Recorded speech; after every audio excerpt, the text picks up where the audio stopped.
Octobre rose, beaucoup de marathons, de soutien des femmes qui ont cette maladie du cancer de sein. Tout le monde parle également du dépistage. C'est très bien, c'est très important.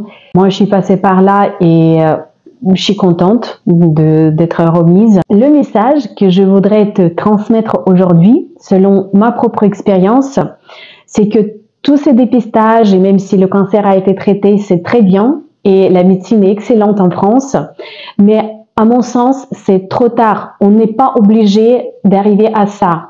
Et si on vit dans cette honnêteté avec soi-même, on ne va pas arriver vers un cancer de sang. Quand j'ai eu le cancer de sang il y a 3 ans, et mon ex-mari me dit « Ne t'inquiète pas, un cancer de sang se guérit comme un rhume », et je prends ça plus pour un encouragement, mais en même temps, je fais toutes les consultations avec des cancérologues, dans des hôpitaux. Aussi, le jour de l'opération, je suis seule. C'est flagrant. Ce sont des signaux qui ne trompent pas.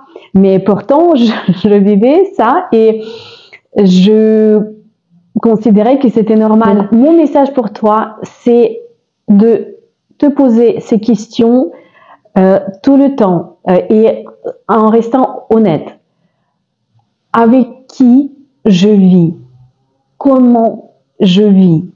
Comment je suis entourée?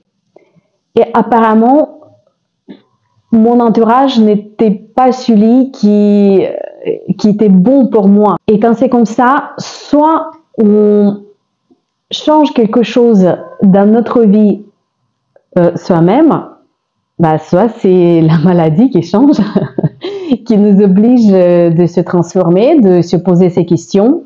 Mais en réalité, j'ai déjà été morte à l'intérieur. C'est comme ça que je vivais. Donc, dans un corps comme ça, l'apparition d'un cancer, c'est même pas surprenant. Si on s'appuie sur la vision psychosomatique que propose le décodage biologique, le cancer du sang aurait pour origine un choc émotionnel. Et si face à ce stress, la réponse du corps se porte sur le sang, ce n'est pas par hasard. Et les conflits les plus fréquemment retrouvés dans les cas de cancer de sang, chez une femme droitière et non ménopausée, comme moi, donc ça dépend quel côté est touché.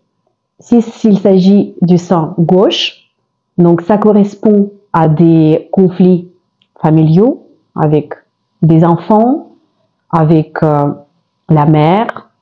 Le côté droit est lié au partenaire. Moi, par exemple, j'étais pas très maligne et il me fallait cette éventualité de la mort pour comprendre que j'étais pas bien entourée. Je veux que tu évites cela. Je veux vraiment te passer ce message pour la prise de conscience la plus précoce possible pour que tu t'endormes pas, pour que tu restes en connexion avec toi-même, tu sois heureuse tous les jours et c'est surtout ça qui te permettra d'éviter un cancer. Porte-toi bien, je t'aime.